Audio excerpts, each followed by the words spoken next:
शेवटी ज्याला आपण शेवटचा जे काही म्हणजे म्हणतो ना ठोकाणा आहे ते नक्कीच देवेंद्रजींनी केलं.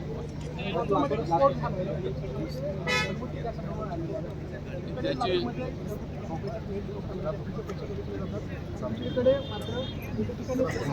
त्याची थोडी चौकशी चालू आहे. काल मला साहेबांनी झालेल्या सूचना जे काही ओव्हन जो होता, जे काही गॅस होता, त्याची चौकशी आपली चालू आहे.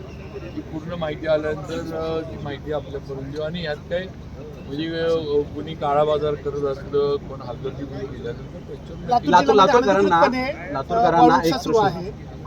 लातूरकरांना ह्या प्रकल्पाची बऱ्याच दिवसातून प्रतीक्षा होती. आपण काय असं टाइम बॉन्ड यांना काय दिलाच का?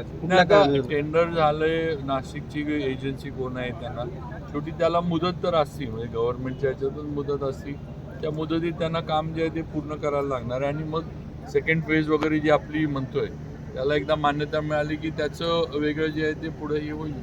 शहरामध्ये काही ठिकाणी पिवळसर पाणी येतंय, काही ठिकाणी त्याच्यावर झालं. परवा सुद्धा आमच्या आढावा मिटिंग घेतली. त्यात कलेक्टर साहेब, मी, कमिशनर होत्या, आपल्या महापौर ताई पण होत्या आणि आपली इरिगेशनची पण लोक होती. तर सगळ्यात महत्त्वाचं त्यांचं म्हणणं आहे की आमच्याकडं लॅब नाही आहे. आम्ही त्या दिवशी कलेक्टर साहेब म्हणले की आपण DPDCच्या माध्यमातून ती लॅब त्यांना उभी करून देऊ. जे काही पाणी, कारण उन्हाळा सुरू झाला की ही तक्रार जास्त यायला लागते की ह्या वेळेला येऊ नये किंवा तो त्रास लोकांना होऊ नये, त्या दृष्टीनं आमचा प्रयत्न आहे. त्यांना लॅबला आपण DPDCतनं पैसे उपलब्ध करून देऊ.